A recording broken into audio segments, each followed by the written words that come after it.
Okay, everyone. This week we're going to talk about feeling. Feelings are actually gauges for our higher self. And when we're in alignment with our higher self, we feel good. When we're out of alignment, we feel bad. It's just like a gauge on a fuel tank. But oftentimes we don't use it like a gauge on a fuel tank. We use it more like something to be controlled or managed or maintained in a way that isn't really that appropriate. So we block off the negative emotions or we try too hard to get into the positive ones. And it's not about being in constant bliss. It's not about being happy all the time. This is about understanding yourself, listening to yourself on all levels, even when you're feeling crappy. So I'm not encouraging you to hang out in the crappy spaces, but when you are in the crappy spaces and you're feeling bad, instead of trying to fix it or run away from it or figure out what's wrong, sit with it for a minute as if it's just a gauge, neutralizing your expression of it, saying, okay, I'm feeling really angry right now, and asking yourself some questions about that anger. Am I angry because of something that's going on present time? Or am I angry about something that I'm telling myself in my head, some story that I'm making up about what's going on in front of me? The other thing, too, about this is that if you can figure out if this is present time or past, it's a great opportunity to kind of clean house, to heal some of the things that you are feeling out of balance with. So thinking about how you might come to, an anger feeling about maybe somebody at work. But then if you kind of sit with the anger, you realize actually this isn't about this person at work. It's about all the times in my profession that somebody's told me no, and it's making me angry. I'm tired of being told no. That's a very different thing than just this one person in front of you. But if you don't talk to your emotions, if you just go, oh, it's not appropriate to be angry or it's not appropriate to have these feelings, then you won't know what the root is. And then it'll just stuff into your system. And it blocks your authentic conversation, because your authentic conversation is about saying what's happening with me right now. And if you won't listen to those emotions, you won't know what's happening with you right now. Another thing that I see happen a lot, and I do this too, is blocking off when somebody around you is doing something that's really not that comfortable for you to be experiencing, but it's also like not okay for you to say no to it. For example, let's say you're around somebody who's yelling at their kid, and you're like, "Ooh, I wouldn't yell at my kid like that," but okay.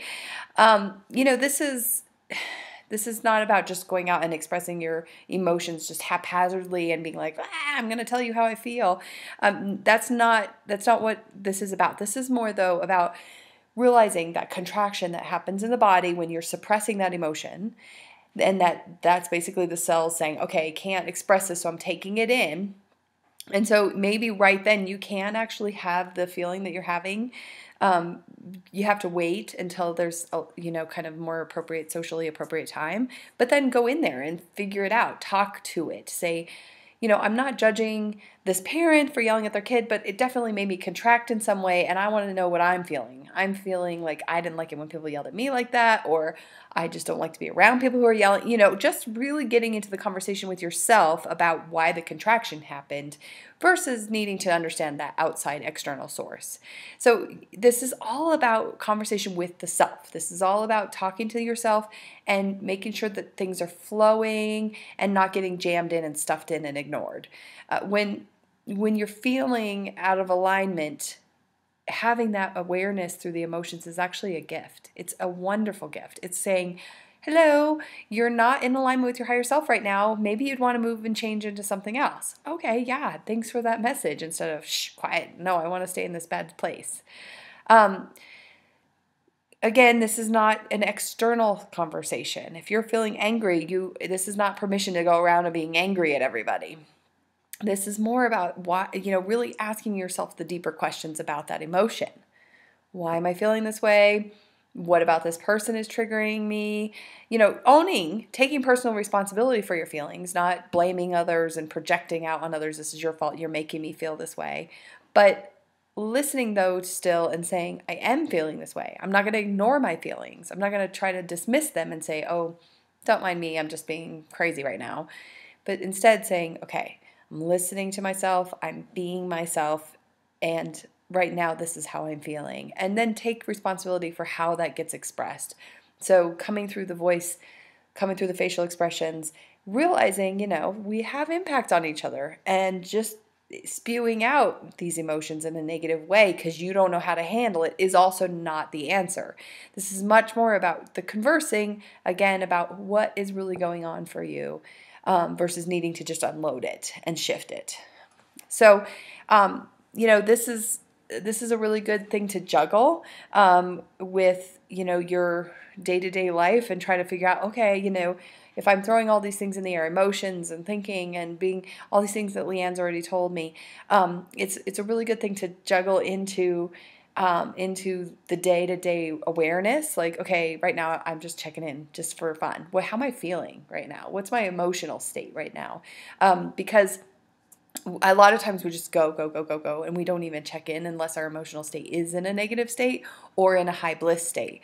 So it's even coming to some sort of awareness with that mid-range, that thing that says, oh, I'm feeling just okay. Nothing's too bad, but nothing's too great, or vice versa. So just kind of paying attention even to the times when you wouldn't normally notice your emotions. Journaling is a really good way to get in contact with emotions. So saying, wow, today I felt angry. Why did I feel angry? Just digging into asking yourself those questions. Lots of us have not been trained to talk to ourselves in this way. So give it some practice. Share your feedback. I'd love to know exactly how this works for you guys. And I always like it when you come back and challenge me and say, well, what about this, Leanne? What about that? Because it makes me think deeper about what I'm telling you guys. So feel free to challenge me if you want to as well as about these feelings. All right. Happy feeling.